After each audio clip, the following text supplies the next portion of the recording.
बिस्मिल्लाहिर्रहमानिर्रहीम। इय्याका नअबुदु व इय्याका नस्तईन।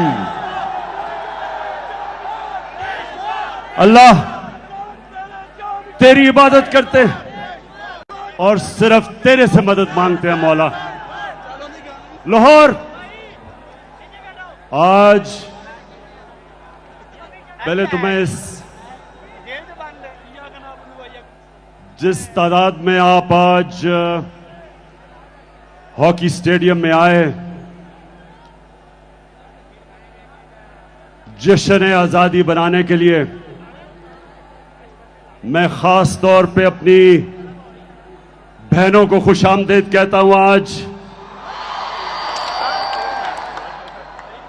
वो मुल्क खुशकिस्मत है जिसकी माएं और बहनें आजादी का जज्बा रखती हैं, जिनमें शऊर होता है।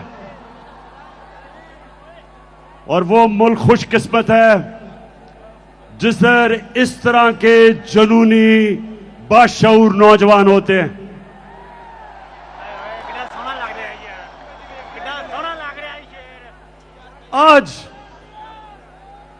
आज आपने तहम्मुल से और बड़े गौर से मेरी बात सुननी है। मैंने आज आपको हकीकी आजादी का रोड मैप देना है, रास्ता बताना है। और मैंने आखिर में हमने क्या कदम उठाने हैं हकीकी आजादी को हासिल करने के लिए, वो आज मैं सारी कौम को वो रास्ता बताऊंगा। मेरे पाकिस्तानियों, 4 किस्म की गुलामी होती है। 4 किस्म की गुलामी इंसान करता है। कायद आजम मोहम्मद अली जिन्ना ने हमें एक गुलामी से आजादी दिलवाई। मैं आज अपनी तकरीर के अंदर आपको वीडियोस दिखाऊंगा ताकि आपको समझ आए, मैं अपने आप को बेहतर तरीके से आपको समझा सकूं कि मैं क्या कह रहा हूं। तो मैं सबसे पहले एक आपको छोटी सी कायद आजम की वीडियो सुनाना चाहता हूं, जो उन्होंने आज से 75 साल पहले कहा। तो मैं ये चाहता हूं कि उस वीडियो को चलाएं please. Muslims desire freedom more than anyone else because love for freedom, fraternity and liberty is the lifeblood of their existence. But freedom must mean freedom both from the British exploitation and Hindu domination. 100 millions of Muslims will never agree merely to a change of masters. तो पाकिस्तानियों, मैं अब उर्दू में बताता हूं कि हमारे कायद मोहम्मद अली जिन्ना ने क्या कहा। उन्होंने ये कहा कि हम अंग्रेज की गुलामी से निकल के हिंदुओं की गुलामी में नहीं जाना चाहते। हम एक आजाद मुल्क बनाना चाहते हैं। और उन्होंने बताया कि मुसलमान हमेशा आजादी के लिए जद्दोजहद करता है। क्योंकि मेरे पाकिस्तानियों,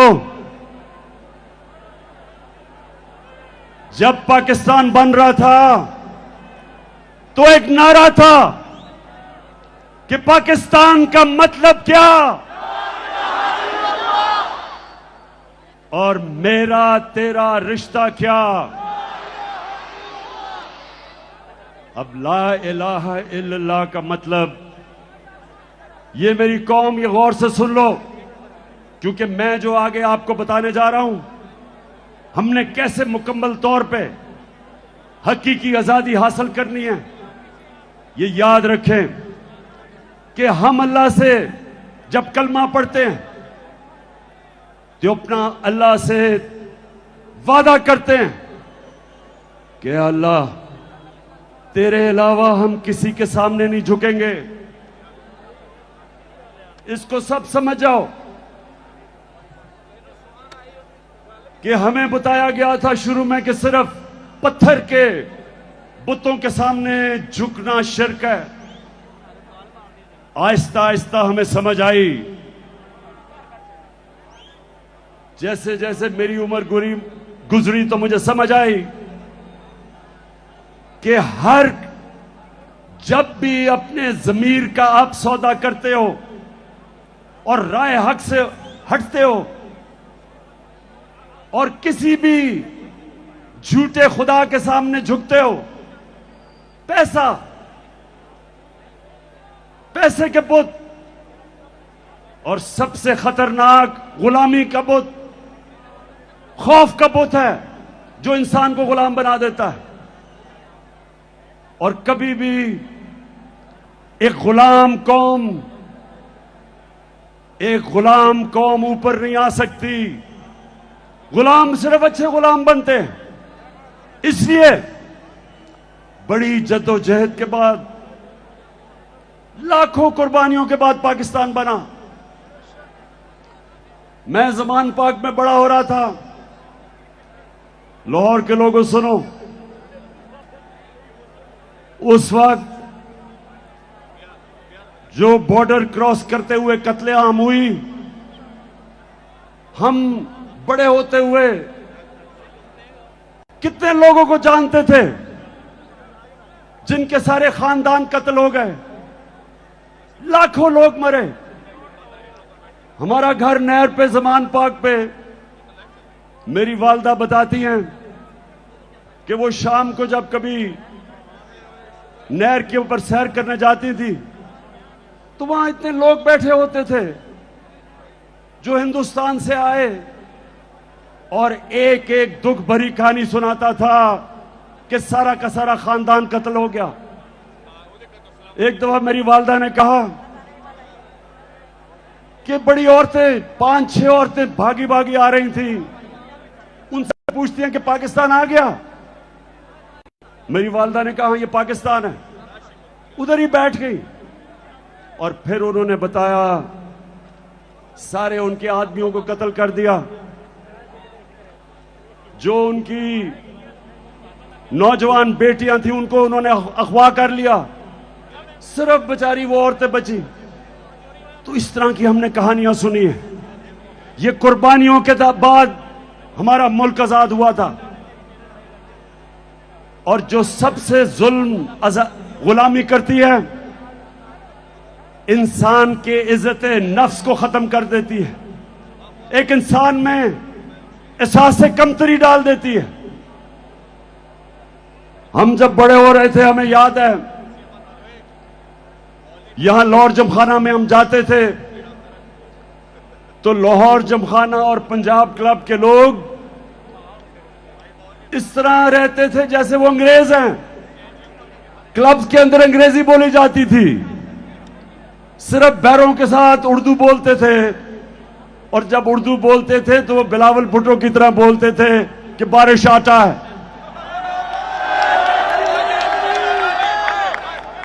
यानी कि एहसास से कमतरी ऐसे थी कि पाकिस्तानी अंग्रेज बनना चाहते थे, और ये गुलामी करती है। लाहौर के लोगों, जब मैं पहली दफा आज से 50 साल पहले इंग्लैंड में क्रिकेट खेलने गया तो मैं तो सिर्फ 18 साल का था। तो मुझे अभी भी याद है, मेरे सीनियर प्लेयर मुझे कहते, ये कानों ने सुना कि इमरान सोचो भी ना कि हम अंग्रेज को हरा सकते हैं, अगर इज्जत से हार के वापस आ गए तो बहुत बड़ी कामयाबी होगी। एहसास से कमतरी थी। जीते हुए मैच हम हार जाते थे क्योंकि हमारे अंदर खुद एतमादी नहीं थी कि हम जीत सकते हैं। 70 की दिहाई में अच्छी भली अच्छी टीमें थी, कोई मैच नहीं जीतती थी। बड़े बड़े मैच जब आते थे एहसास कमतरी की वजह से घबरा के हार जाते थे, और जब 80 की दिहाई में कमजोर टीमें थी, लेकिन क्योंकि ज़हनी तौर पे हम आजाद हो गए थे, हारे हुए मैच जीतते थे। यही पाकिस्तान का हाल है कि वो गुलामी से जो एहसास कमतरी थी उससे हम निकले नहीं। तो पहली गुलामी से तो कायदे आजम ने हमें आजाद किया, और इंशाअल्लाह आज हम उसका पूरा जश्न बनाएंगे। 12 बजे हम 14 अगस्त को उसका शानदार इस्तकबाल करेंगे, सब मिलके पाकिस्तान का तराना गाएंगे। लेकिन 3 और किस्म की गुलामियां, 3 और किस्म की गुलामी है, और मैं चाहता हूं ये गौर से सुने, क्योंकि आखिर में मैं आपको बताऊंगा कि हमने अपने हकीकी आजादी की तरफ कैसे जाना है। जो दूसरी किस्म की गुलामी है वो ज़हनी गुलामी, और वो मैं जब अपनी सारी कौम को मदीना की रियासत का बताता हूं तो मेरे नबी सल्लल्लाहु अलैहि वसल्लम ने मदीना के रियासत में उन लोगों, उन अरबों का जो हैसियत ही कोई नहीं थी, 2 सुपर पावर्स थी मगरिब में और मशरिक में, Byzantine Roman Empire, Persian Empire. उन्होंने क्या किया, गौर से सुनो मेरे नौजवानों, कि उन्होंने उन लोगों को दुनिया की इमामत करवा दी। 10 साल 622 और 632 जब मेरे नबी सल्लल्लाहु अलैहि वसल्लम दुनिया से गए, वो ही अरब जिनकी हैसियत नहीं थी दुनिया की इमामत की, तो वो क्या किया उन्होंने? अब ये गौर से सुने क्या किया। 2 काम किए, क्योंकि ये लोग, हमारे लोगों को गलत फहमी है कि तलवार से इस्लाम फैला। 10 सालों के अंदर 622 और 632 के बीच में सिर्फ 1300 से 1400 लोग मरे जंगों में। फिर से सुन लें, 10 सालों में दोनों तरफ सारी जंगों में 1300 से 1400 लोग मरे, लेकिन सारे अरब में इस्लाम फैल गया। वो तलवार से इनकलाब नहीं आया था, वो फिक्री इनकलाब था, ज़हनों के अंदर इनकलाब आया था। और वो मैं चाहता हूं दूसरी चीज कि आप समझें कि हमने कैसे अपनी नबी की सीरत के ऊपर चलते हुए इस मुल्क के नौजवानों को ज़हनी तौर पे आजाद करना है। 2 चीजें की उन्होंने। सबसे पहले उन्होंने तालीम के ऊपर जोर दिया। उन्होंने कहा कि अगर चाइना भी तालीम हासिल करने के लिए जाना पड़े, इल्म के पीछे चाइना भी जाना पड़े, तो जाओ। मतलब उन दिनों में चाइना जाना का मतलब कि अपनी जान की बाजी खेलना। और कहा जब से तुम पैदा होते हो और जब तक तुम कब्र में नहीं जाते, इल्म सीखो। तालीम को उन्होंने इबादत बना दिया, आलिम का दर्जा उन्होंने ऊपर उठा दिया। जो जहालत की गुलामी थी उससे आजाद किया। और दूसरी आजादी, ये खास तौर पे आप सुन लो, दूसरी उन्होंने ज़हन कैसे आजाद किए। उन्होंने इंसानों को बताया कि ये जो खौफ है, पाकिस्तानियों गौर से सुनो, क्योंकि ये खौफ आपके ऊपर तारी किया जा रहा है आजकल। इससे मेरे नबी ने लोगों को कैसे आजाद किया? क्योंकि जो खौफ की गुलामी है वो सबसे खौफनाक गुलामी है। मैं बार बार लोगों को मिसाल देता हूं करबला की। मुसलमानों की तारीख में जो सबसे बड़ा सानिया हुआ, सबसे बड़ी ट्रेजेडी हुई, करबला के अंदर जब हजरत इमाम हुसैन पहुंचे तो कूफा के लोगों को पता था कि हजरत इमाम हुसैन राय हक पे हैं, उनको पता था। लेकिन यजीद के खौफ की वजह से, उसके जुल्म से डर के उन्होंने उनकी मदद नहीं की। और हमेशा कूफा के लोगों ने बाद में पछताए कि क्यों नहीं हमने उनकी मदद की और इस्लाम की तारीख की सबसे बड़ी ट्रेजेडी होने दी। तो नबी ने लोगों को कैसे आजाद किया खौफ से? उन्होंने कहा 3 सबसे बड़े खौफ हैं इंसान के। सबसे बड़ा खौफ मौत का खौफ, दूसरा खौफ कि मैं जलील ना हो जाऊं, मैं फेल ना हो जाऊं, और तीसरा खौफ मेरी रिस्क ना चली जाए, मेरी नौकरी ना चली जाए, मेरी बिजनेस ना बंद हो जाए। ये 3 खौफ की वजह से इंसान अपने जमीर पे कॉम्प्रोमाइज करता है, इंसान राय हक पे चढ़ने से डरता है, इन 3 खौफ की वजह से। मैं जब पॉलिटिक्स में आया तो मैं जब पढ़े लिखे लोगों को कहता था कि मेरे साथ आओ पॉलिटिक्स में, अगर पॉलिटिक्स में करप्ट लोग हैं तो ईमानदार लोगों को आना चाहिए। मुझे अफसोस से कहना पड़ता है कि पढ़े लिखे और ईमानदार लोग ज्यादातर मुझे कहते थे पॉलिटिक्स बड़ी गंदी है, हमें जलील कर देंगे। मैं आज भी लोगों को कहता हूं, ये जो मेरे घटिया मुखालिफ 26 साल से मेरे किरदार कुशी कर रहे हैं, 26 साल से मेरे ऊपर इन्होंने हर किस्म का किताबें मेरे ऊपर गंदी लिखवाई, हर किस्म के मेरे ऊपर उन्होंने बदनाम करने की कोशिश की। लेकिन अल्लाह की शान देखो, आज अब किस तादाद में आए हुए हैं और मुझे हौसला अफजाई कर रहे हैं।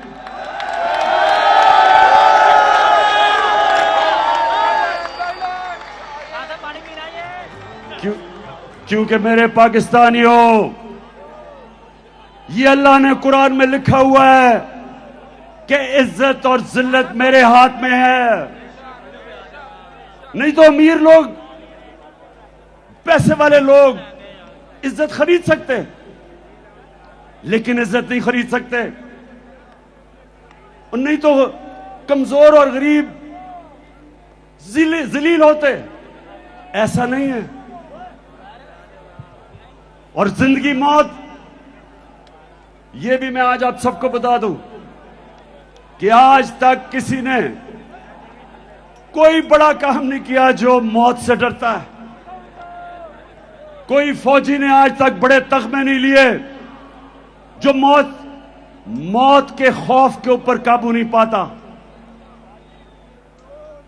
पहला आदमी जो माउंट एवरेस्ट पे चढ़ा था, सबसे ऊंचा पहाड़ दुनिया में, एडमंड हिलरी, उससे पहले जितनों ने भी कोशिश की थी माउंट एवरेस्ट पर चढ़ने की, या वो मर गए थे और या फेल हो गए थे।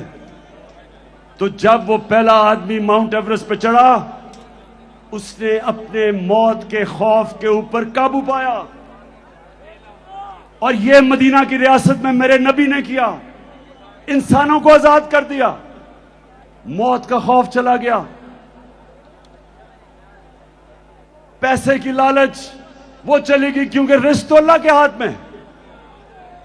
और उनको ये पता चल गया कि कोई इंसान हमें जलील नहीं कर सकता, मेहनत हम करेंगे, ऊपर वाला दिलों के राज जानता है।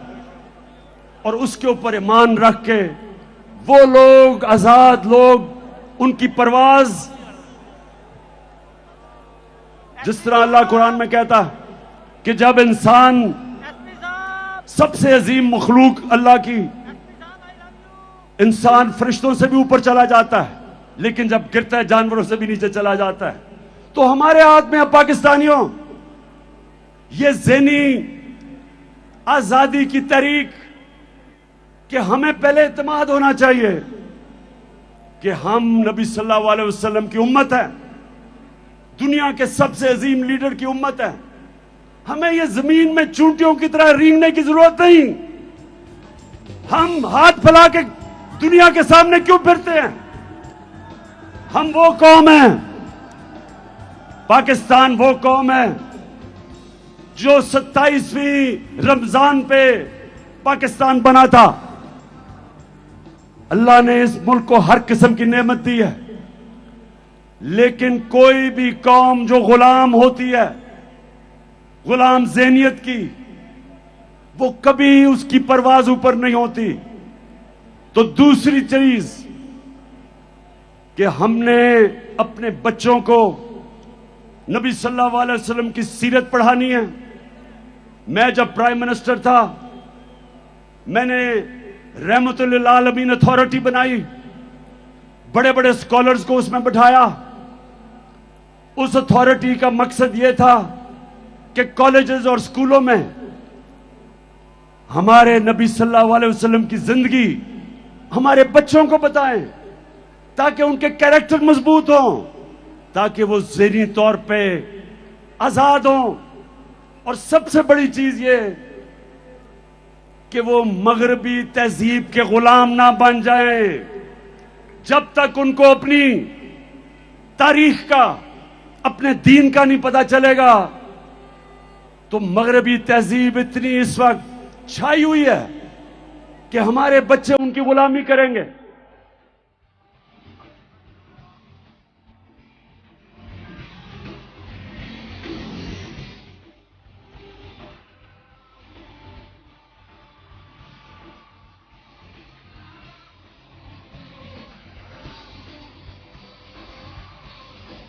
मैंने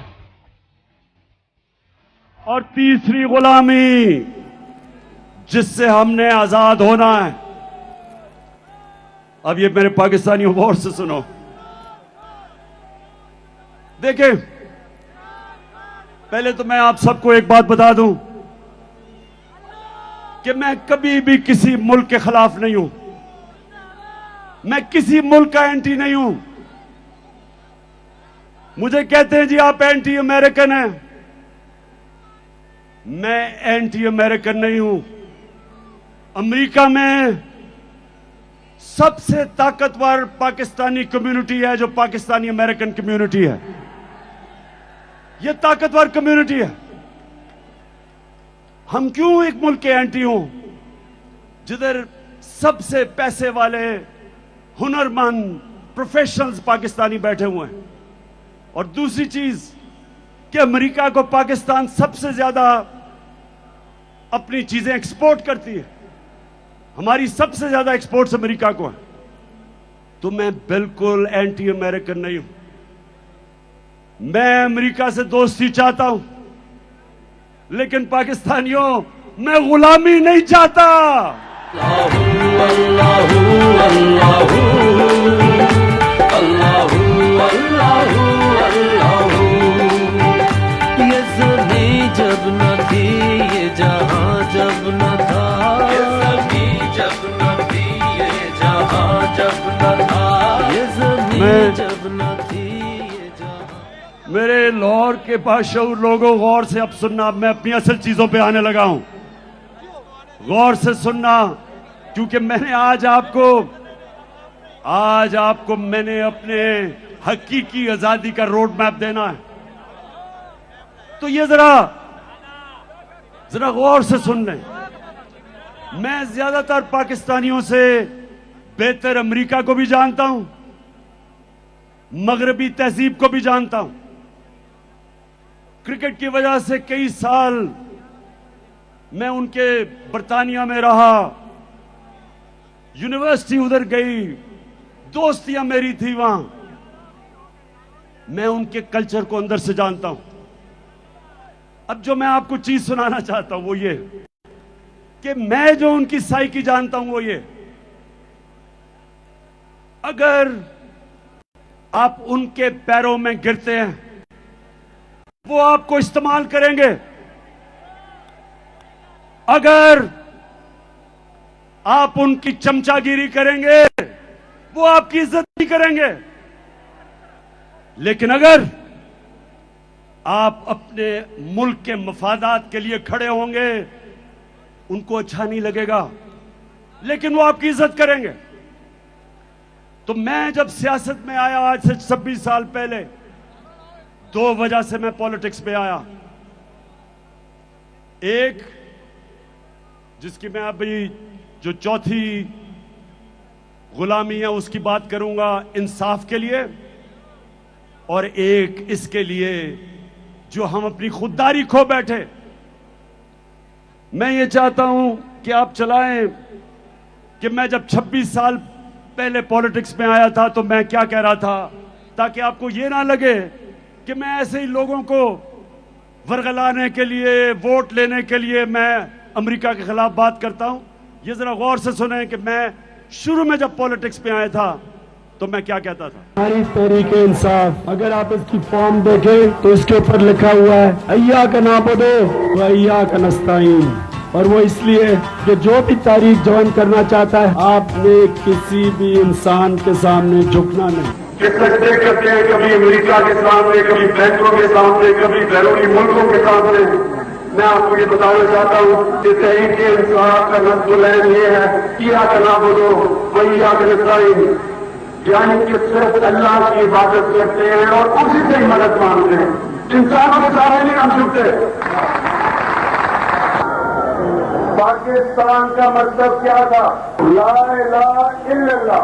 ला इलाहा इल्लल्लाह का क्या मतलब है? अल्लाह तेरे सिवा किसी के सामने नहीं झुकूंगा। और ये भी मेरा आपसे वादा है, आज तक ना मैं कभी किसी के सामने झुका हूं। पाकिस्तानियों, कभी आपको किसी के सामने झुकने नहीं दूंगा। Will you allow the American government to have CIA here in Pakistan? Absolutely not.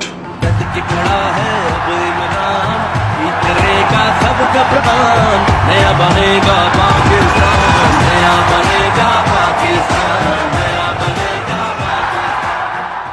Pakistan. मैं ये मेरे पाकिस्तानियों ये आपको इसलिए बता रहा हूं कि मैं वो पाकिस्तानी था जिसको अल्लाह ने सबसे ज्यादा शोहरत दी।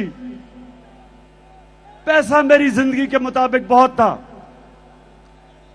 मुझे क्या जरूरत पड़ी थी कि अगर मैं जाती मफादात के लिए पॉलिटिक्स में आता, कि जिस इंसान को अल्लाह ने सब दिया था उसको क्या जरूरत पड़ी थी कि 26 साल अपनी जिंदगी के पॉलिटिक्स में गुजारे और इन गंदे लोगों के साथ मथा लगाए।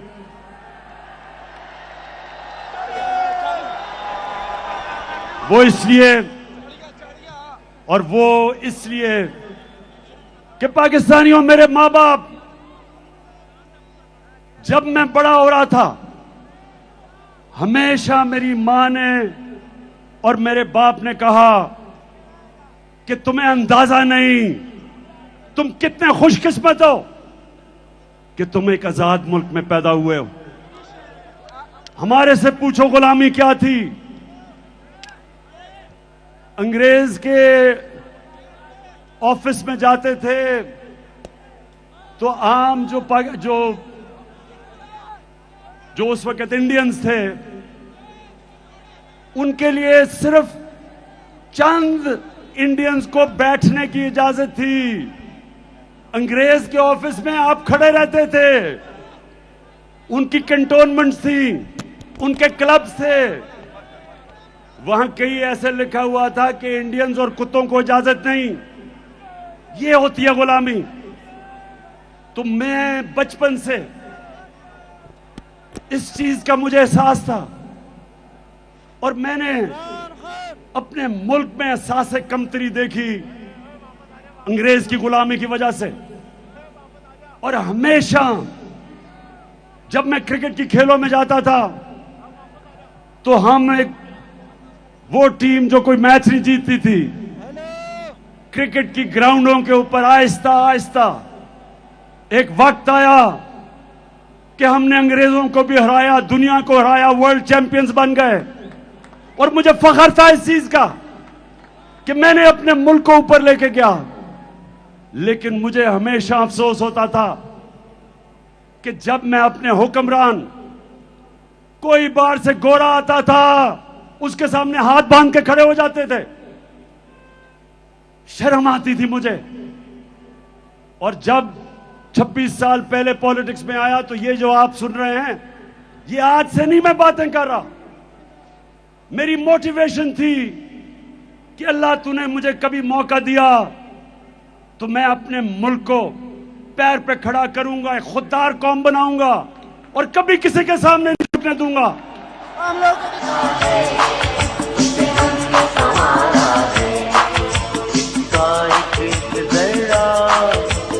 जान से प्यारा है, इसका एक जरा हमें जान से प्यारा है। ये देश हमारा है, ये देश हमारा है। तो मैं अब जरा आपको वीडियोस दिखाऊंगा, जरा संभल के देखना। इन लोगों की मैं बात कर रहा हूं जो हमें शर्मिंदा करवाते थे, जिनको अपनी तो इज्जत नहीं थी, कौम की भी इज्जत मिट्टी में लगा देते थे। तो सबसे पहले हमारा डिफेंस मिनिस्टर और फॉरेन मिनिस्टर, वो जरा अमेरिका के मुतालिक क्या कह रहा है, जरा दिखाओ। अमेरिका जो है अगर जो है वो चाहे तो इस वक्त पाकिस्तान के लिए इतनी माशी जो है डिफिकल्टीज क्रिएट कर सकता है कि मैं समझता हूं कि हो सकता है हम जो हमारा ऑयल बिल जो है अदा करने के लिए हमारे पास पैसे ना रहे। ऑलरेडी जो माशी हालात जो है हमारे इंतहाई मखदूश हैं। ये सारे वेंटिलेटर जो है ना, ये लगे हुए हैं अमेरिका की मर्जी से लगे हुए हैं। अमेरिका चाहे तो ये सारे के सारे जो हमें जो इस वक्त ड्रिप्स लगी हुई हैं या वेंटिलेटर लगे हैं, पाकिस्तानियों, ये डिफेंस मिनिस्टर, फॉरेन मिनिस्टर ये कह रहा है कि अमेरिका ने हमें वेंटिलेटर पर रखा हुआ है, जब चाहे वो खींच दे और हम मर जाएंगे।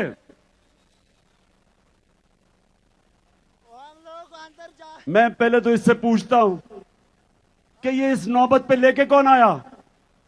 30 साल तो तुम दो खानदान इस मुल्क के ऊपर हुकूमत कर रहे थे, वेंटिलेटर पे डाला किसने? इस मुल्क का खुद पैसा चोरी करके बाहर महलात, अरबों डॉलर्स की प्रॉपर्टीज, बैंक अकाउंट्स,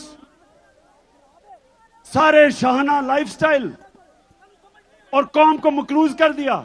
कौन जिम्मेदार है? तो पहले हमें मकरूज किया, अब हमें कहता है कि अगर हमने अमेरिका की गुलामी ना की तो हम मर जाएंगे। अब जरा मौजूदा प्राइम मिनिस्टर, क्राइम मिनिस्टर, जरा इसकी जरा सुने, जरा ये क्या फरमाते हैं मुल्क का प्राइम मिनिस्टर। मैं सऊदी अरब से होके आया हूं, मैं यूएई के होके, अभी मैं तुर्की होके आया हूं, और मैंने उन भाइयों को कहा कि आप हमारे बड़े अजीम भाई हैं, हमेशा आपने हमारी मदद की। और मैंने यही कहा, जब मैं आया हूं तो आप समझेंगे शायद ये मांगने आया है। मैं मांगने नहीं आया, लेकिन मजबूरी है। जिस तरह माजी में 75 साल में आपने हमारा हाथ बटाया है, कुछ अर्सा आप हाथ बटाओ। मैंने कहा मैं वादा करता हूं कि इंशाअल्लाह हम पूरी कौम हम मिलकर दिन रात मेहनत करेंगे, पसीना गिराएंगे, अपने पांव पे खड़े होंगे। अब मुझे बताएं, पाकिस्तानियों, मुझे बताएं आप कि जब आप मुल्क का प्राइम मिनिस्टर और उस मुल्क का डिफेंस मिनिस्टर ये कहते हैं कि अमेरिका के बगैर हम जी नहीं सकते, तो मुझे बताएं आप सबकी क्या इज्जत होगी? हरे पासपोर्ट की दुनिया में क्या इज्जत होगी? जिस मुल्क के प्राइम मिनिस्टर भिखारियों की तरह फिरते हैं, उस कौम के शहरियों की दुनिया में क्या इज्जत होगी? और मैं इसलिए पॉलिटिक्स में आया था क्योंकि मैं इंटरनेशनल क्रिकेट खेलता था और मुझे पता था कि हम जब दुनिया में जाते थे तो हमारे पासपोर्ट की हमें किस तरह बेइज्जत होना पड़ता था। वो इसलिए कि जब हुक्मरान भिखारियों की तरह अपनी बाहर जायदादें डॉलर्स बाहर और मुल्क को मकरूज करके और फिर झुके सामने। अब जरा देखें कि पाकिस्तान का प्राइम मिनिस्टर नवाज शरीफ जब प्रेसिडेंट ओबामा से मिला तो जरा उसको फरमाएं, उसकी जरा देखें कि हालत क्या थी, कंपें टांग रही थी।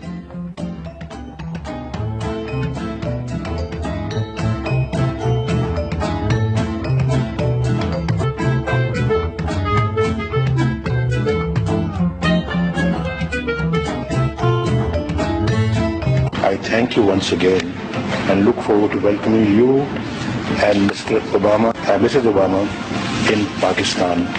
And Keema and Dal is great. इतना घबराया हुआ था कि थैंक यू भी पढ़ के करना पड़ा, कहीं गलती ना हो जाए,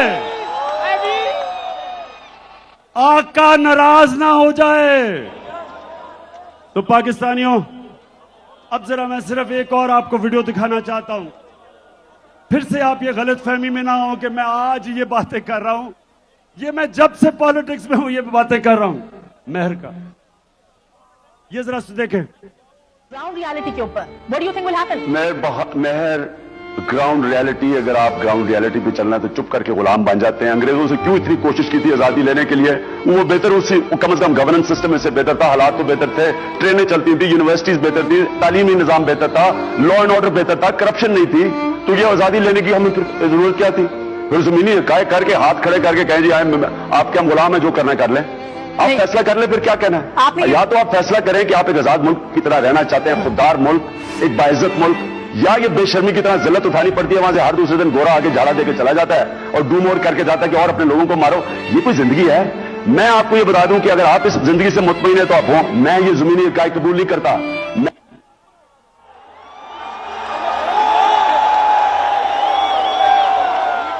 तो पाकिस्तानियों जरा गौर, अभी 12 बजे तक मैंने अभी जरा आखिर पॉइंट पे भी आना है, लेकिन मैं ये समझाना आपको चाह रहा हूं कि मेरा जो कायद था, कायद आजम मोहम्मद अली जिन्ना, अपनी तारीख की किताबें पढ़ें, एक गुलाम हिंदुस्तान में एक आजाद लीडर था, उसके सारे मुखालिफ इज्जत करते थे, खुददार था, कभी किसी के सामने नहीं झुकता था।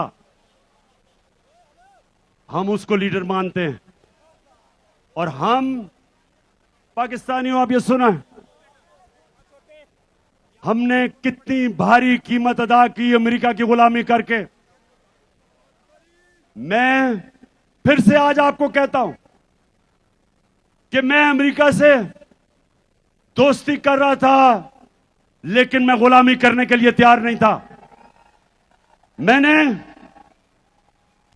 प्रेसिडेंट ट्रंप से मेरे ताल्लुकात ठीक थे, क्योंकि वो वापस इज्जत देता था।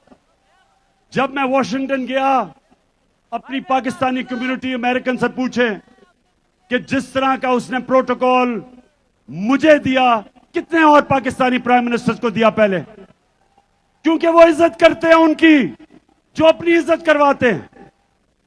मैं जिधर उनसे मुखालफत करता हूं वो ये कि उन्होंने धमकी दी जनरल मुशर्रफ को और कहा कि पाकिस्तान को अमेरिका की जंग में अगर शामिल ना किया, आपने शिरकत ना की, तो पाकिस्तान को वो तबाह कर देंगे। बदकिस्मती से हमारा लीडर उस वक्त जनरल मुशर्रफ घुटने टेक गया और पाकिस्तानी कौम ने बाहरी कुर्बानी अदा की उसके लिए। जो अमेरिका में दहशतगर्दी हुई थी, न्यूयॉर्क में 2,500 अमेरिकन मरा था। उनकी जंग में शिरकत करके 80,000 पाकिस्तानी कुर्बान हुआ। दुनिया की तारीख में पहली दफा गुलामी की यह इंतहा थी कि जंग उनकी लड़ रहे हैं, हमारे फौजी कुर्बानियां दे रहे हैं, हमारे शहरी कुर्बानियां दे रहे हैं, और हमारे ऊपर 400 ड्रोन अटैक किए अमेरिका ने।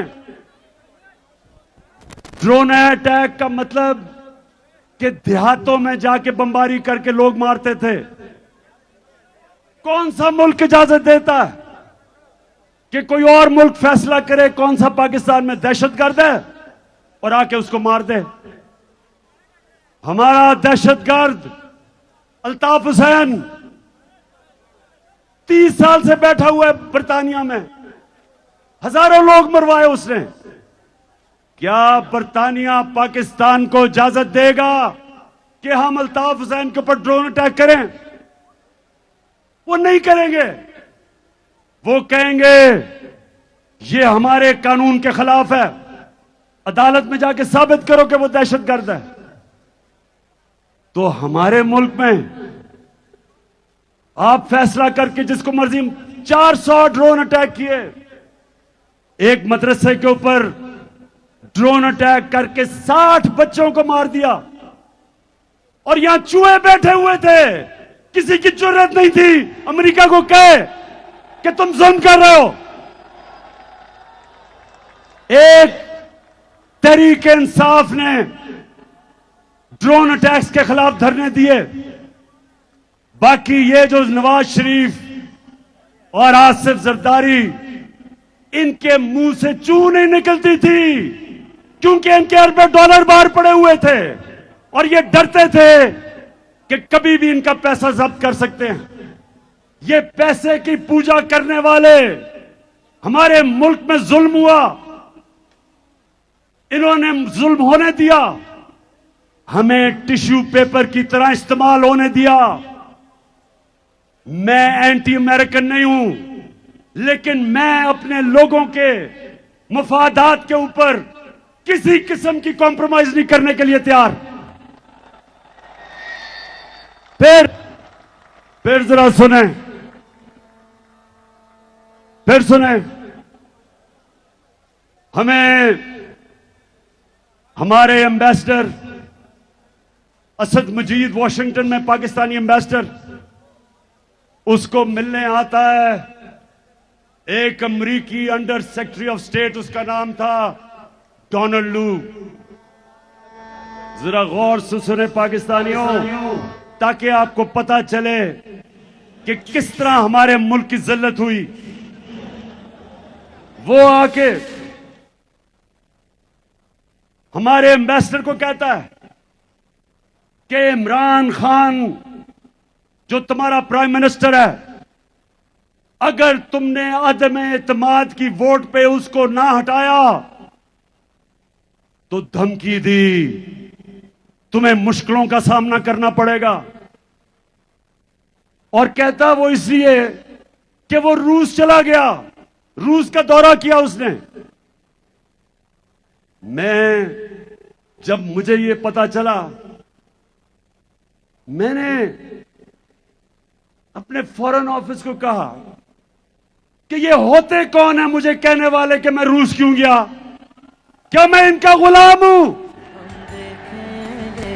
लाजिम है कि हम भी देखेंगे, हम देखेंगे, हम देखेंगे। लाजिम है कि हम भी देखेंगे, हम देखेंगे। तुम मेरे लाहौर के बाशऊर शहरियों थक तो नहीं गए? ये आजादी की जश्न की राहत है। अभी मैंने आपको बताना है कि मैंने आपके साथ मिलके, आपने मेरे साथ मिलके इस मुल्क में हकीकी आजादी कैसे छीननी है। तो धमकी देता है कि जी रूस क्यों चला गया। मैं रूस इसलिए गया कि मेरे लोगों का फायदा था उसमें। मैं चाहता था कि मेरे लोगों को सस्ता तेल मिले। जो हिंदुस्तान रूस से 40% कम कीमत पे तेल ले रहा है, मैं चाहता था कि हमने जो 20 लाख टन गंदम खरीदनी है, हम रूस से सस्ते दाम पे लें। उनके सदर पुतिन से मैंने बात की थी, वो तैयार थे हमारी मदद करने के लिए। हमने गैस लेनी थी आगे जाके रूस से, तो वो इतने नाराज हुए कि जनाब इमरान खान को हटा दो। इसने हमारा हुक्म नहीं माना। अब मैं आपको दो मुल्कों के फॉरेन मिनिस्टर्स दिखाना चाहता हूं। पहले हिंदुस्तान का फॉरेन मिनिस्टर, उसको हुक्म दिया, उसको कहा कि जनाब आप रूस से तेल ना खरीदें। अब ये गौर से सुने, हिंदुस्तान अमेरिका का स्ट्रेटेजिक एलाय है। हमारा कोई अमेरिका के साथ अलायंस नहीं है। हिंदुस्तान अमेरिका का स्ट्रेटेजिक एलाय है। और उनको जब अमेरिका ने कहा कि आप रूस से तेल ना खरीदें, तो उनके फॉरेन मिनिस्टर ने क्या कहा, ये देखें। By purchasing oil for national interest, India is being asked, are you funding this war? Tell me if buying Russian gas is not funding the war? I mean, why is it's only Indian money and oil coming to India which funds, but it's not gas coming to Europe which funds? I mean, look, somewhere, I mean, let's be a little even-handed out here. If countries in Europe and the West and the United States are so concerned, why don't they allow Iranian oil to come into the market? Why don't they allow Venezuelan oil to come into the market? I mean, they've squeezed every other source of oil we have. And then say, okay guys, you must not go into the market and get the best deal for your people. सुना, मैं जिनको समझ नहीं आए मैं समझाऊं। ये foreign minister को उन्होंने कहा कि रूस से तेल ना खरीदो। उसने आगे से कहा, तुम कौन होते हो मैं कहने वाले? यूरोप खरीद रहा है तेल उनसे, हमारे लोगों की जरूरत है, हम खरीदेंगे। ये होता है आजाद मुल्क। हमारे जब इनको ये जो इंपोर्टेड हुकूमत ये जब आई, तो हमने उनसे बात कर ली थी रूसियों से सस्ता तेल खरीदने की, लेकिन इनकी हिम्मत नहीं थी। यहां तेल की, पेट्रोल डीजल की कीमत आसमानों पे, जुर्रत नहीं थी कि कहें जी हमारे लोगों के लिए महंगाई है, गुर्बत की लकीर के नीचे जा रहे हैं लोग। और आप साउथ अफ्रीका को सुने कि साउथ अफ्रीका को अमेरिका का, ये सुन लें, अमेरिका का फॉरेन मिनिस्टर बैठा हुआ है, उसके सामने साउथ अफ्रीका की फॉरेन मिनिस्टर क्या कहती है? When we believe in freedom, as I'm saying, it's freedom for everybody. You can't say because Africa is doing this, you will then be punished by the United States. So that's been a disappointing passage of legislation by one house, and we hope the other house will not agree to such offensive legislation. One thing I definitely dislike is being told either you choose this or else. I definitely will not be bullied in that way. No. सुन लिया, उनकी foreign minister कहती कि हमें ना dictation दो कि हम क्या कर सकते हैं क्या नहीं कर सकते। तो अगर वो हिंदुस्तान जो हमारे साथ आजाद हुआ था, उनमें इतनी खुददारी है कि वो अपने लोगों के मफादात के मुताबिक अपनी फॉरेन पॉलिसी बनाते हैं, तो ये हमारे कौन आ गए हैं कि जो उनके पैरों में लेटे हुए हैं, कहते हैं हम वेंटिलेटर पे हैं, वो अगला कहता है बेगर्स आर नॉट चूजर्स। तो मैं आज पाकिस्तानियों इस गुलामी के खिलाफ हूं। मैं आज वाजे कर दूं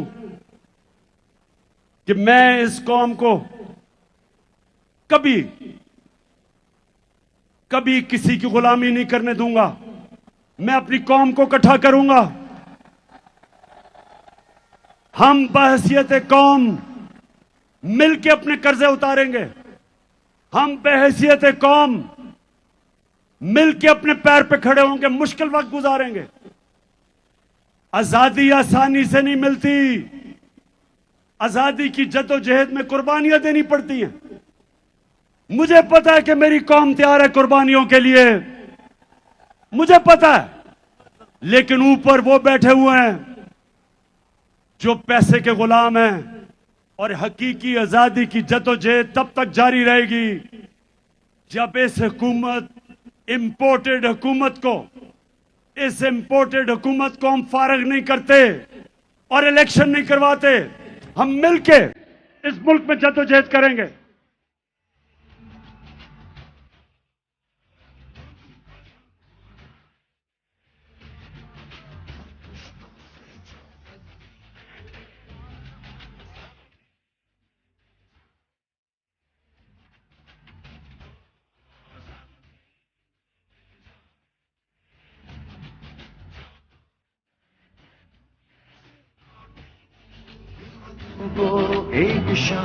और अब चौथी गुलामी।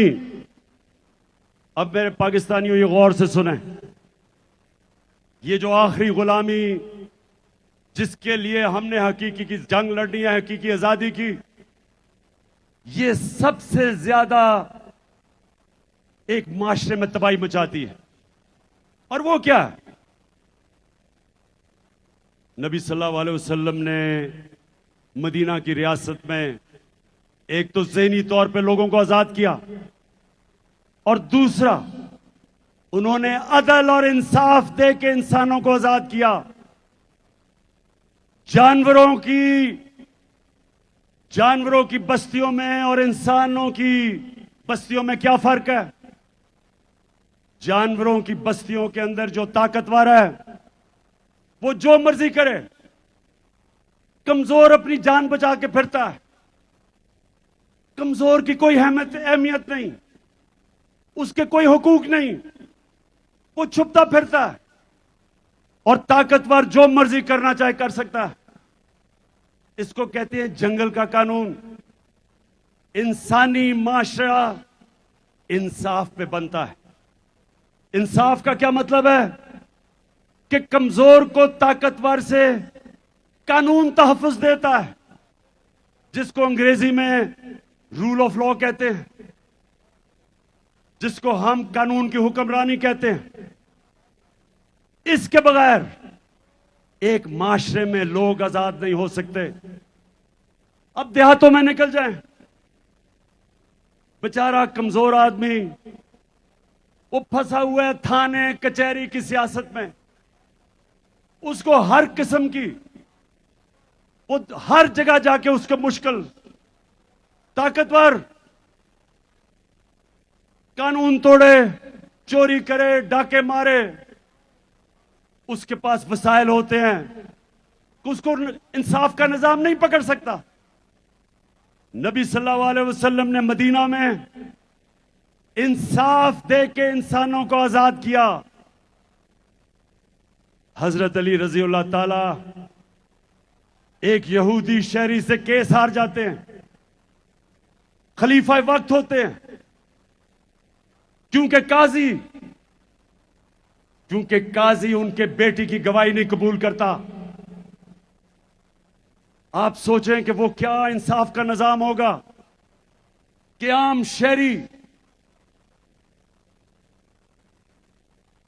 वक्फ के हुक्मरान से केस जीत सकता है, और वो भी एक अकलियत, वो मुल्क के हुक्मरान से केस जीत सकती है। ये था इंसाफ का निजाम, और वो इंसाफ के निजाम की वजह से लोग आजाद हो गए। एक बड़ा फेमस वाकया, एक शहजादा तवाफ कर रहा था खाना काबा की, एक गुलाम का पैर आ गया उसके चोगे के ऊपर, उसने उसको मारा। गुलाम ने जाके नबी सल्लल्लाहु अलैहि वसल्लम को बताया कि मेरे से गलती से पैर आ गया और इसने मुझे मारा। नबी सल्लल्लाहु अलैहि वसल्लम ने शहजादे को बुलाया और गुलाम को कहा कि वापस मारो इसको। किसी को इजाजत नहीं, कोई कानून के ऊपर नहीं। मेरे पाकिस्तानियों, इस तरह वो आजाद हुए थे, इस तरह वो माशरा, दुनिया में आजाद लोगों का माशरा ऊपर उठ गया था। हमारे मुल्क में जब तक हम लोगों को उनके हकूक नहीं देंगे, कमजोर को ताकतवर से तहफ़्फ़ुज़ नहीं देंगे, हम लोगों को आजाद नहीं कर सकते। ये बदतरीन गुलामी है। हिंदुस्तान की तारीख, जो ऊपर से आता था, जो भी अटैक करता था हिंदुस्तान को, वो सीधा पहुंचता था पानीपत, जिधर जाके जंग लड़ी जाती थी पानीपत की। क्यों? क्योंकि लोग मुकाबला करने के लिए तैयार नहीं थे, क्योंकि वो गुलाम थे। सिर्फ आजाद माशरे अपनी आजादी के लिए लड़ते हैं।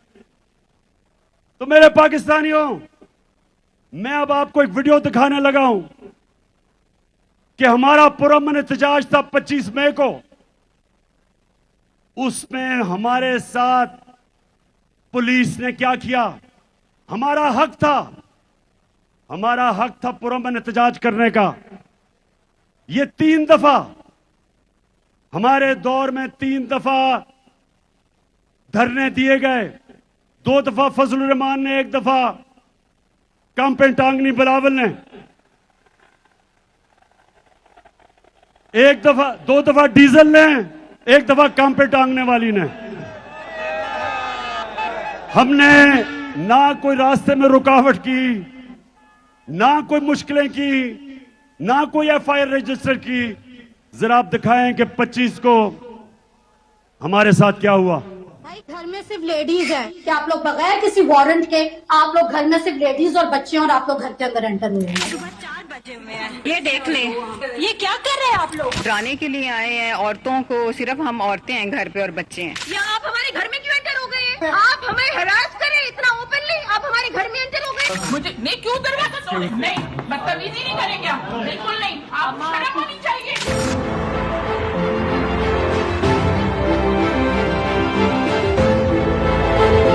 तरीका तो नहीं कि 40 के 40 मर्द और गुंडों की तरह घरों के अंदर दरवाजे टाप के गेट तोड़ के अंदर घुस गए हैं। हम पे बदतमीजी की है, तशद्दुद की है, इतना मुझे मार के इतने बुरे तरीके से मेरी बेटी को थप्पड़ मारा है।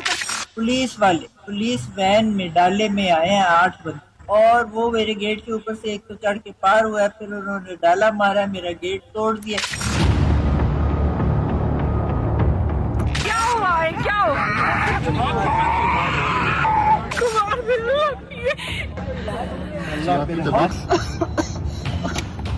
यार उसको सांस नहीं आ रहे। पानी पिए आंटी, पानी पिए, ये ठीक हो जाएगा। पानी पिए आंटी।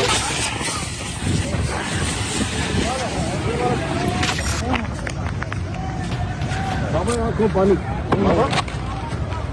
ओ बगैर तो छोटे-छोटे बच्चों में चैलिंग हो रही है यहाँ पे, फैमिली और बच्चों में चैलिंग हो रही है यहाँ पे। और इसको शेल मुंह पे इन्होंने मारा निशाना लेके।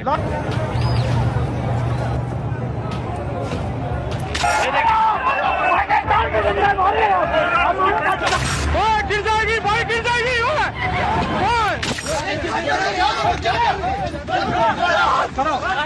सर फाड़ दिया इन नकारा खबीस लोगों ने, इन लोगों ने ख्याल नहीं किया।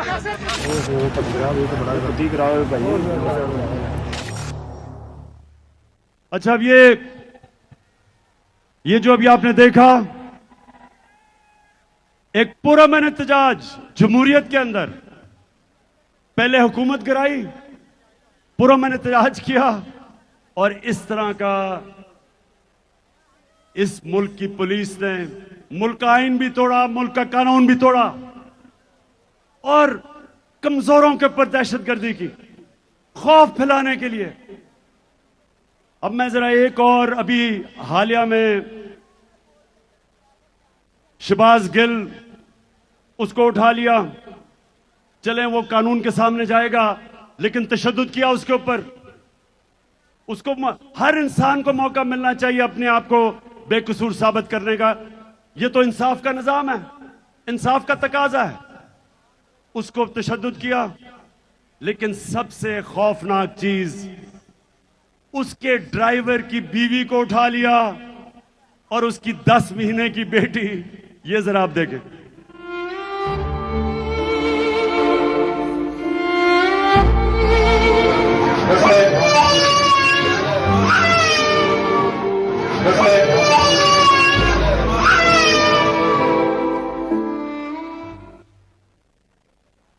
ये मैं आपको ये इसलिए दिखा रहा हूं, पाकिस्तानियों, इसलिए दिखा रहा हूं कि लोगों के ऊपर खौफ तारी किया जा रहा है कि किसी तरह ये कौम डर के, खौफजदा होके, इनकी दहशत की वजह से कबूल कर ले ये चोरों और डाकुओं को। जो भी ये कर रहे हैं सारे साजिशी। आज मेरी आवाज कान खोल के सुन लो, ये कौम जो मर्जी अब कर लो, तुम इस कौम को नहीं रोक सकते।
बस बस बस, अभी और जश्न बनाएंगे, फिक्र ना करो।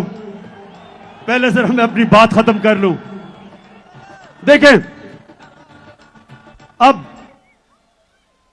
वैसे आज मैंने अपनी जिंदगी में सबसे बेहतरीन 14 अगस्त बनाया।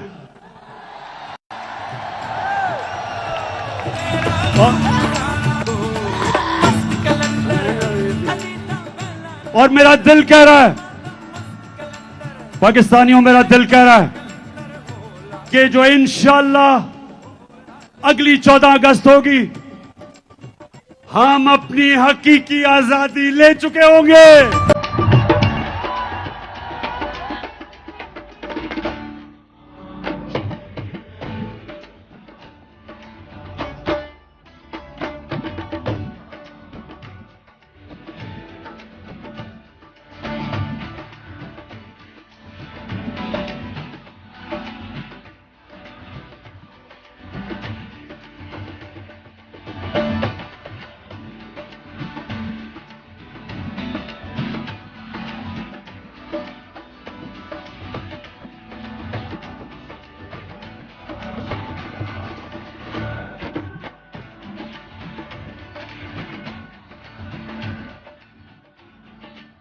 अच्छा, अभी फिर जश्न होगा, लेकिन मैं आपको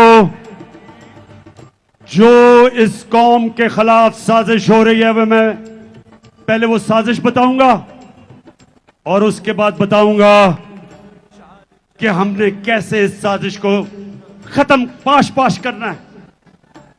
साजिश क्या हो रही है, थोड़ा खामोशी से सुन लें ताकि आपको समझ आ जाए कि जो बैरूनी मुल्क की साजिश जिनके साथ इस मुल्क के मीर जाफर और मीर सादक मिले हुए हैं, जिन्होंने हमारी हुकूमत गिराई, और अब वो क्या साजिश कर रहे हैं, थोड़ी खामोशी से सुने।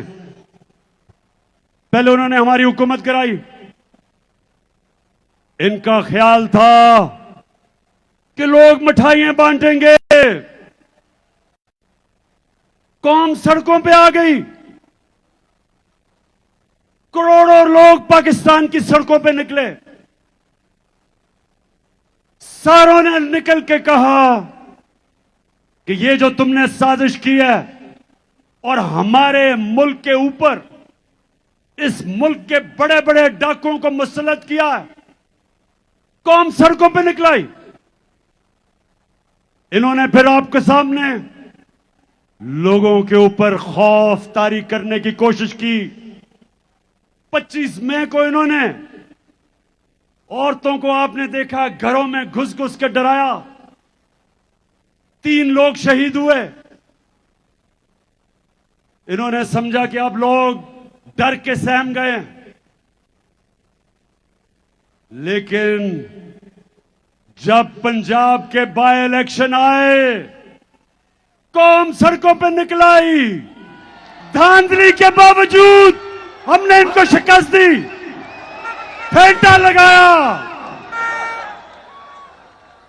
जिस तरह वाहिद कप्तान था मैं जो हिंदुस्तान में गया और हिंदुस्तान के अंपायरों के बावजूद हिंदुस्तान को फेंटा लगा के आया।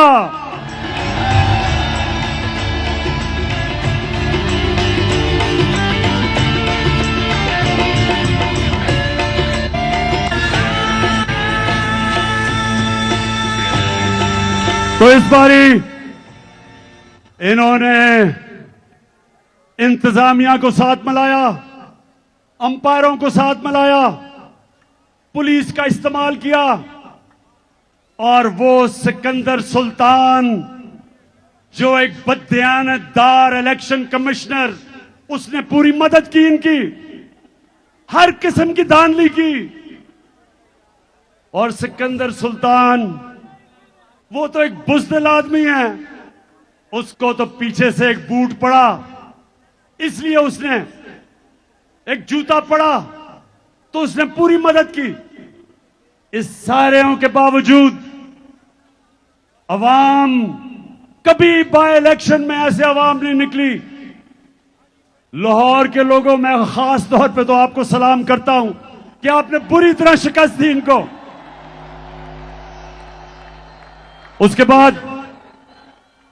उसके बाद इन्होंने एक नया प्लान बनाया जो मैं आप सबके सामने रख रहा हूं।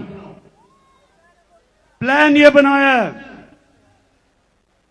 कि इमरान खान के खिलाफ केसेस करो, इलेक्शन कमीशन में तोशाखाना का केस, फंडिंग का केस, किसी तरह इसको डिस्क्वालीफाई करो और इसको डिस्क्वालीफाई करके उधर से नवाज शरीफ को बुलाओ, वो भगौड़े को बुलाओ जो झूठ बोल के बाहर भागा हुआ है, और फिर कहो कि देखें हम इमरान खान को भी लड़ने देंगे और नवाज शरीफ को भी अगर उसका जो बैन है वो हटाया जाए। जो भी ये साजिश कर रहे हैं कान खोल के सुन लो, इमरान खान कोई डील नहीं करने लगा।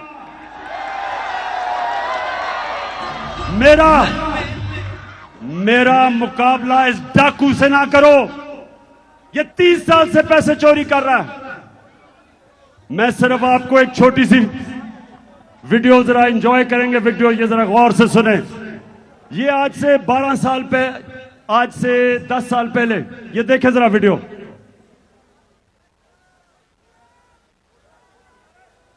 चलो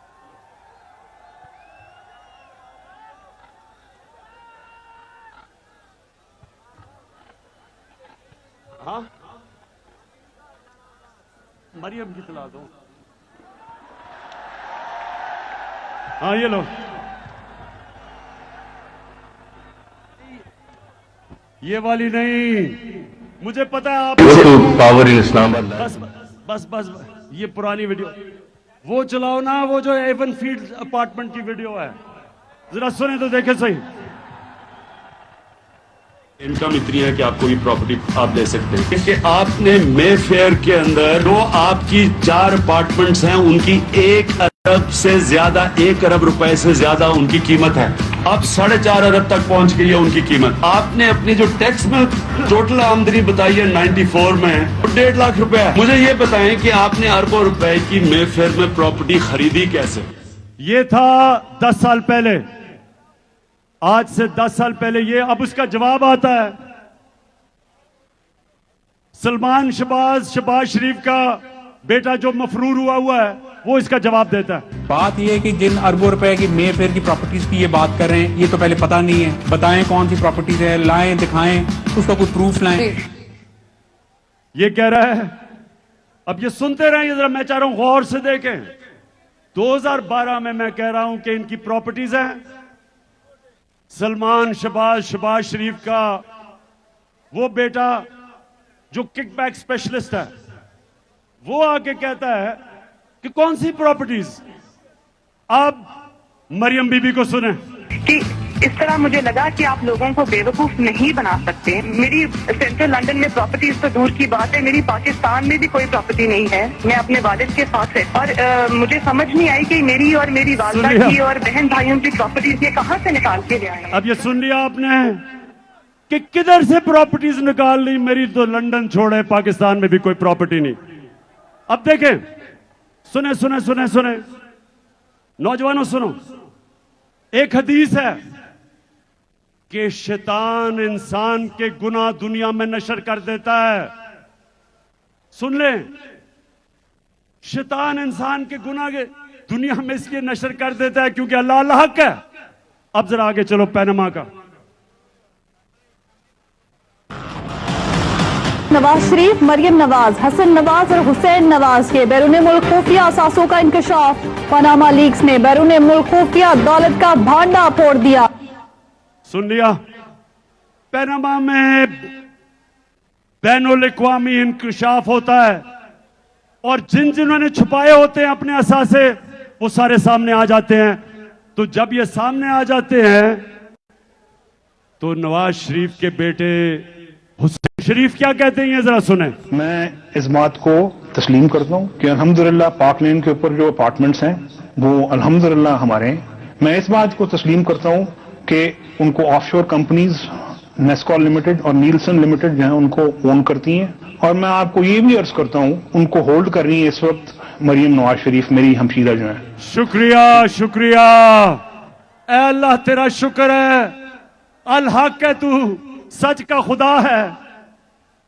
तो सबके सामने क्या चीजें आई कि यहां के प्राइम मिनिस्टर ने आपका पैसा चोरी करके लंदन में अरबों रुपए की प्रॉपर्टीज ली और वो बाहर इंकशाफ में सामने आ गई, और ये कह रहे हैं कि वो आदमी जो 30 साल से मुल्क के पैसे चोरी करके बाहर लेके जा रहा है, वो कह रहे हैं कि इमरान खान को और उसको एक ही तराजू में खड़ा कर दो।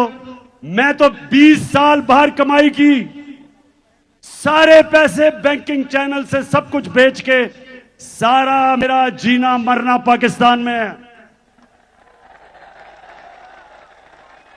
और मुझे कह रहे हैं कि उसके साथ मुआवजा करेंगे। तो साजिश पहली ये कि नवाज शरीफ को लाने की कोशिश है। सितंबर की आखिर में नवाज शरीफ, फिक्र ना करो, तुम्हारा मैं बहुत अच्छी तरह इस्तकबाल करूंगा।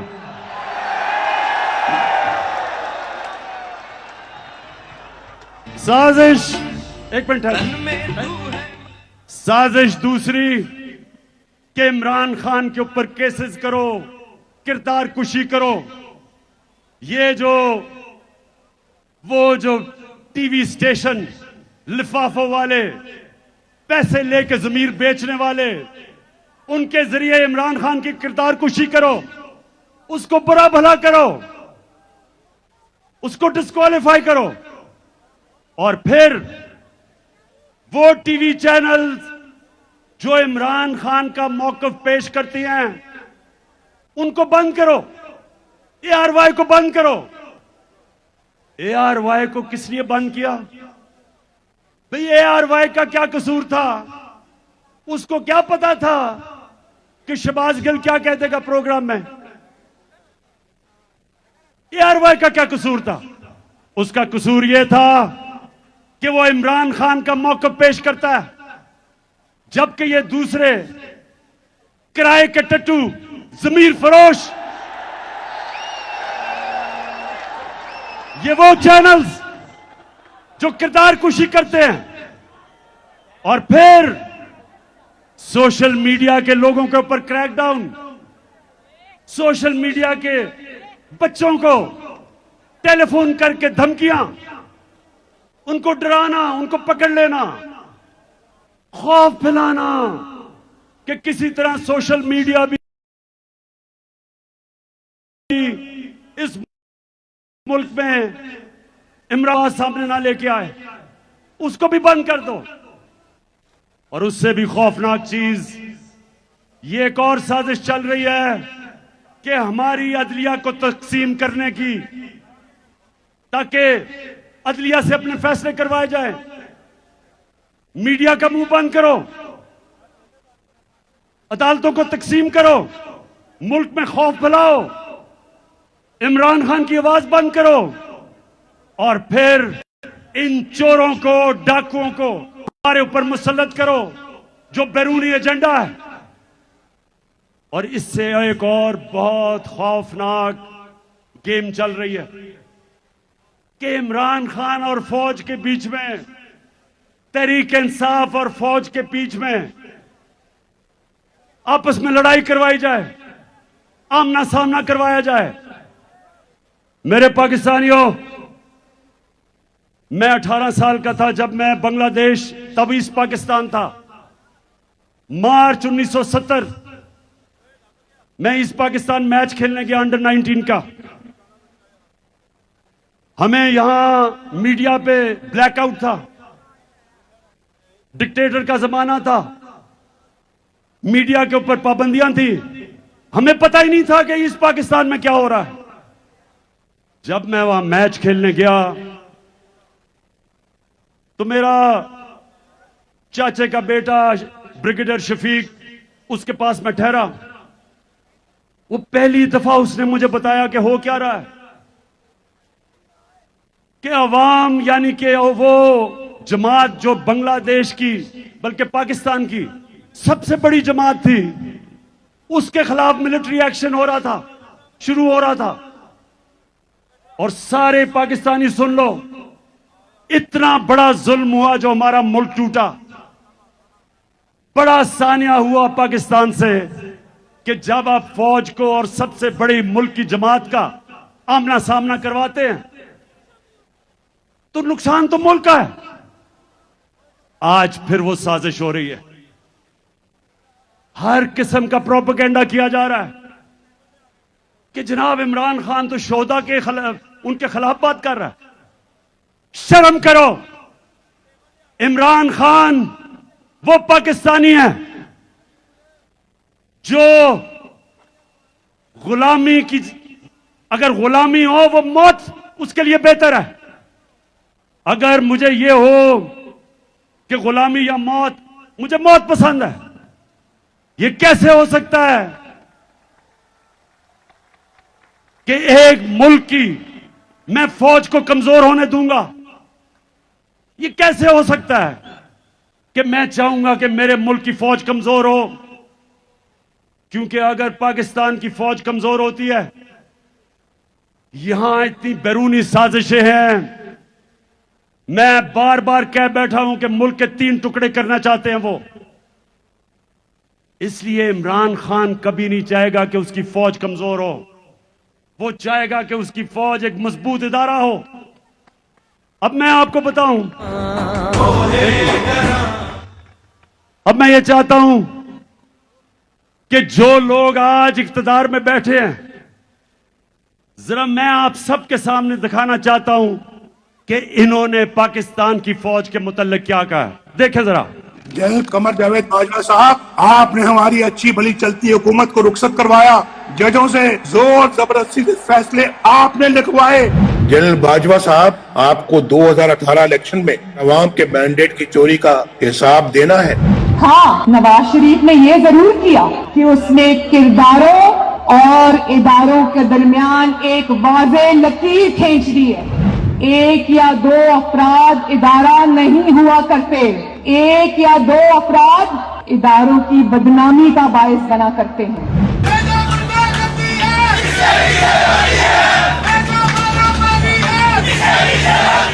तुम हमें सियासत बतलाते हो, अपने हुदूद में रहो। इसराइल की नौकरी न किया करो, इसराइल के वजीफों पर पलने वाले जर्नलों अपने हुदूद में रहो। बड़े बड़े रैंकों वालों से भी अपने आप को मुहतरम समझता हूँ, तो सीधे हो जाओ। और अगर बिगड़ोगे तो फिर अगर हम बिगड़ गए तो अफगानिस्तान में अमेरिका का क्या हासिल हुआ, खुदा की कसम यहाँ तुम्हारा वही हासिल होगा। और अभिनंदन की क्या बात करते हैं। मुझे याद है चीफ ऑफ आर्मी स्टाफ तशरीफ लाए, पैर कांप रहे थे, पसीने माथे पे थे। दफा के लिए ये पूरी इंप्यूनिटी के साथ अपना सीना चौड़ा करके डिफेंस बजट को क्लेम कर रहे हैं और मांग रहे हैं कौम से। कौम की हड्डियों से गोश्त तक जो है इन्होंने निचोड़ लिया है और उतार लिया है। ये सुन लिया, ये आज हमें गद्दार कह रहे हैं, ये चूहे हमें गद्दार कह रहे हैं। अब मैं सिर्फ एक आपको बताना चाहता हूं कि मैंने अपनी फौज के मुतालिक क्या कहा। ये देखें, जो फौज का इदारा है कभी इसके खिलाफ बात ना करें, क्योंकि फौज एक ऐसी चीज है जो अगर हमारी फौज ना होती तो ये मुल्क में नहीं रहना था। इमरान खान से ज्यादा इस मुल्क को जरूरत पाकिस्तानी फौज की है और हमें हमेशा इस इदारे को इसकी मजबूती के लिए हमें बात करनी चाहिए।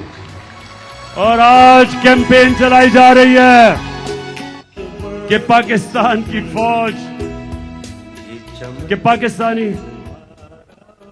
हम तहरीक इंसाफ फौज के खिलाफ हैं। जो लोग इस मुल्क में हकीकी आजादी चाहते हैं वो हमेशा चाहेंगे कि हमारी फौज मजबूत हो। और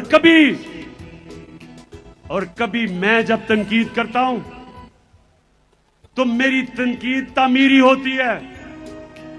जिस तरह एक बाप अपने बच्चों के तनकीद करता है उनकी इस्लाह करने के लिए, मेरी इस तरह की तनकीद नहीं होती इन चोरों की तरह।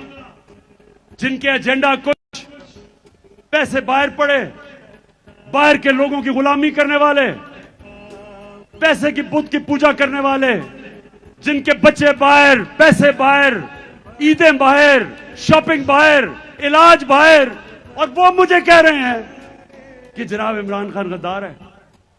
मैं आज अपने सारी कौम के सामने कहना चाहता हूं कि ये जो साजिश की जा रही है कि मुल्क की सबसे बड़ी जमात को फौज के सामने खड़ा करने की, ये मुल्क के खिलाफ साजिश है। ये एक बैरूनी साजिश का हिस्सा है इस मुल्क को कमजोर करने का। ये जो चोरों को ऊपर बिठाया था बैरूनी साजिश के तहत, ये मुल्क को कमजोर करने के लिए चोरों को ऊपर इसलिए लेके आए थे कि इनसे जो भी कहें करवा सकते हैं। मेरे पाकिस्तानियों, मैं आज खास तौर पे इस प्रोपेगेंडा जो चल रहा है, सोशल मीडिया के लोगों को पकड़ पकड़ के लेके जा रहे हैं। एक बच्चे के बाप को पकड़ा हुआ है, उसे कह रहे हैं कि स्टेटमेंट दो कि इमरान खान ने हमें कहा था फौज के खिलाफ बयान देना। ये हो रहा है आज। तो मैं आज आपके सामने ऐलान करना चाहता हूं कि मेरा आज अगला लाएअमल क्या है। सबसे पहले मैंने फैसला किया अब कि अपनी आवाम में निकलने का। मैं अपने लोगों के पास जाऊंगा,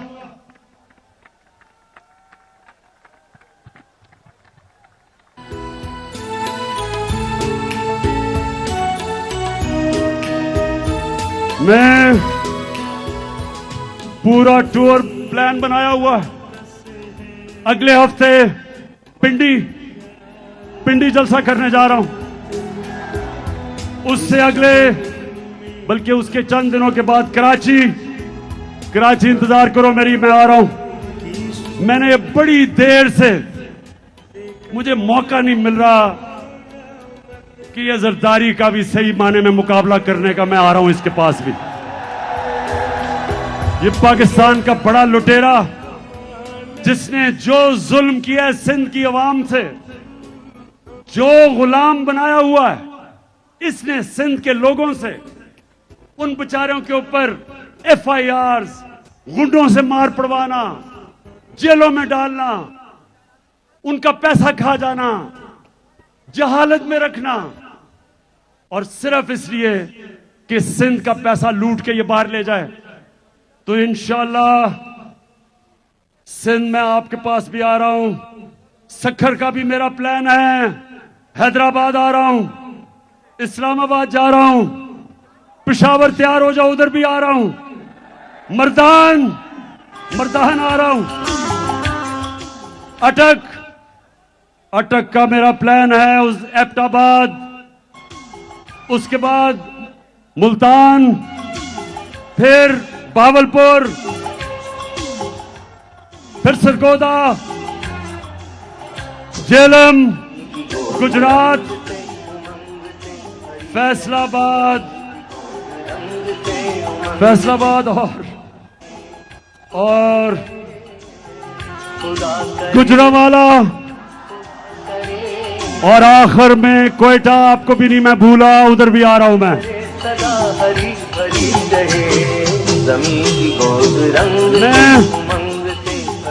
अवाम में निकल रहा हूं। मैं सारी अपनी अवाम को तैयार कर रहा हूं। हमारी हकीकी आजादी की जंग अपने आखिरी और फैसला कुन मरहले पे है। मेरी कौम तैयार हो जाओ। मैंने अपनी सारी पार्टी, उनकी सारी तंजीमें, सबको मैंने पैगाम पहुंचा दिया कि आप तैयारी करें। एक मैं टाइगर फोर्स बना रहा हूं नौजवानों का, और उसमें हमारी बेटियां होंगी, नौजवान होंगे। जिस तरह तहरीक पाकिस्तान में मेरी वालदा और उनकी जनरेशन ने तहरीक पाकिस्तान में जिस तरह वो घर घर निकली, मैं आज अपनी सारी कौम को कह रहा हूं कि हमारी बेटियां, हमारे नौजवान तैयार हो जाओ। आपने घर घर जाना है, मेरी हकीकी आजादी का पैगाम घर घर लोगों के पास लेके जाना है। आपने लोगों को बताना है कि किसी चीज से आपने नहीं खौफजदा होना। ये आपको डराने की कोशिश करेंगे जिस तरह इन्होंने 25 मई को की। ये हर किस्म का खौफ आप में पैदा करेंगे। जब तक आपका कप्तान खौफजदा नहीं तो आपको किसी से डर है? खुदा करे, खुदा करे, खुदा करे, खुदा करे सदा हरी भरी रहे, जमीन की गोद रंग से उमंग से भरी रहे, जमीन की गोद रंग से। तो फिर से आखिर में, अच्छा मैं पाकिस्तानियों सुनो आखिरी मेरी बात।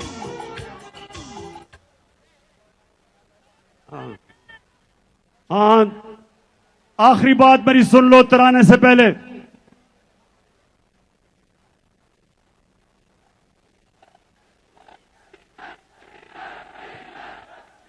बता हुआ नजर में गुलाब था छुपा हुआ। आपको मुझे ये बताएं, डीजल बार बार आपको क्यों याद आ जाता है?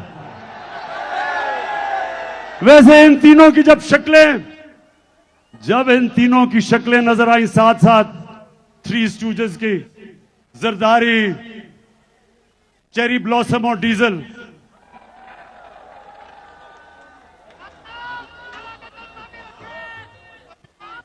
सुन ले एक चीज मैं चाहता हूं आपसे। एक मिनट सुनिए, एक मिनट। कायदे आजम से जब किसी ने पूछा,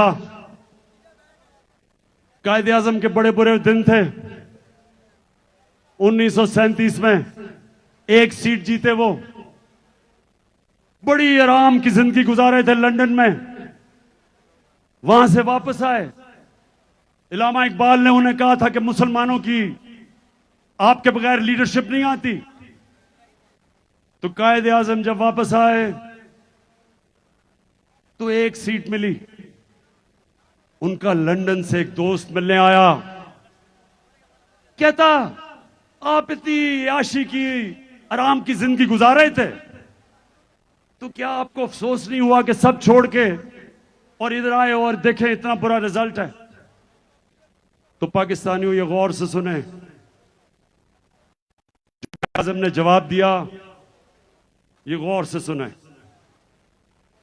उन्हें अपने दोस्त को कहा कि मैं सिर्फ एक चीज चाहता हूं, जब मैं अपने अल्लाह के पास जाऊंगा, मैं सिर्फ अपने अल्लाह से एक चीज सुनना चाहता हूं। और उन्होंने अंग्रेजी में यह कहा कि मैं अल्लाह से यह सुनना चाहता हूं कि अल्लाह मुझे कहे कि वेल डन मिस्टर जुना, यू ट्राइड योर बेस्ट। जिना साहब कि शाबाश जिना, तुमने अपनी कौम के लिए पूरी कोशिश की। तो मैं जब अपने अल्लाह के पास जाऊंगा, मैं उससे एक चीज सुनना चाहता हूं, मैं सिर्फ उससे एक चीज सुनना चाहता हूं कि मेरा अल्लाह मुझे यह कहे कि शाबाश इमरान, सुने सुने सुने, कि तुमने हमारे नबी सल्लल्लाहु अलैहि वसल्लम की उम्मत को ला इलाहा इल्लल्लाह का मतलब समझा दिया।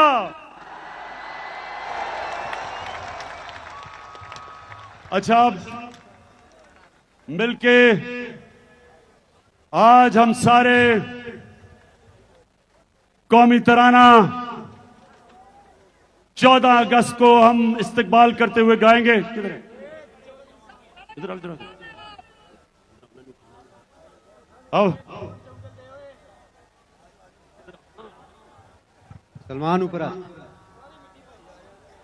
पाक ज़मीन शाद बाद, ईश्वरे हसीन शाद बाद, तू निशाने अज़्मे अर्ज़े पाकिस्तान मरकज़े यकीन शादबाद पाक सरज़मीन का निज़ाम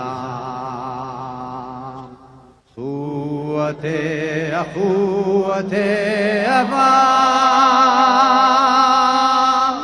कौम मुल्क सल्तनत आइंदा ताबिंदाबाद शादाबाद मंजिले मुराद परचमे सितारा हिलाल रहबरे तरक्कियो कमाल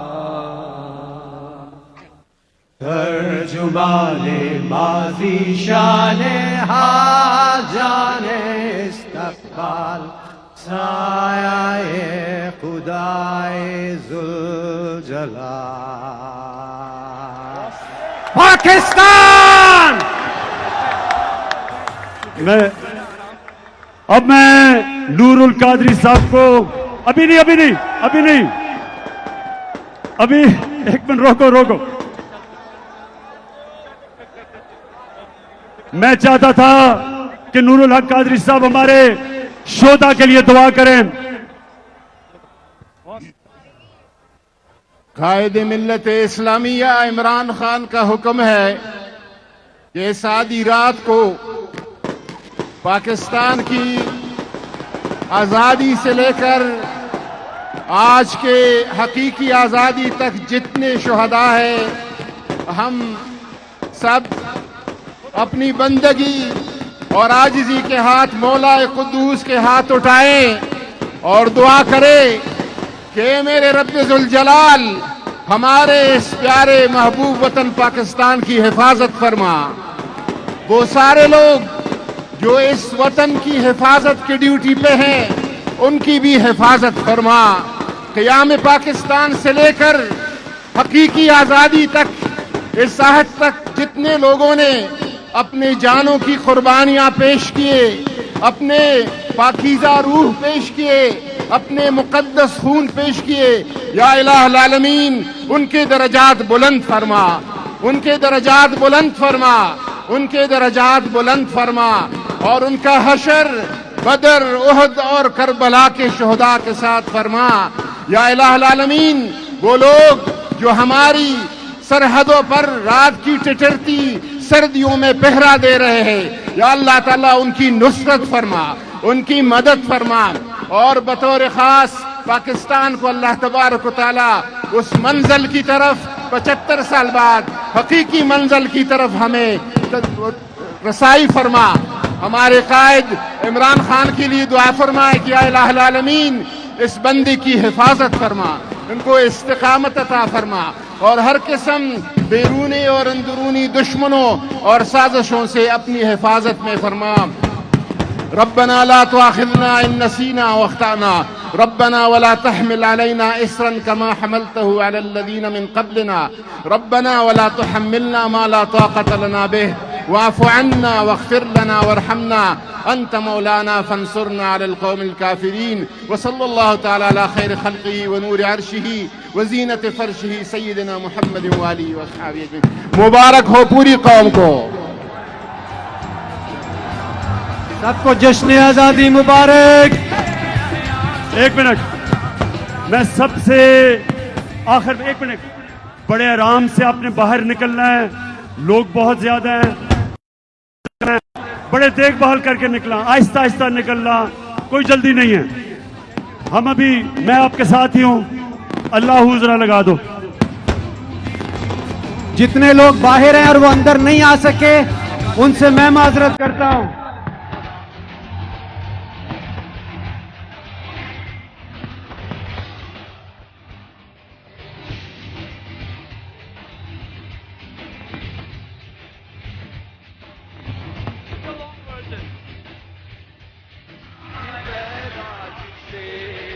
पर मुस्तफा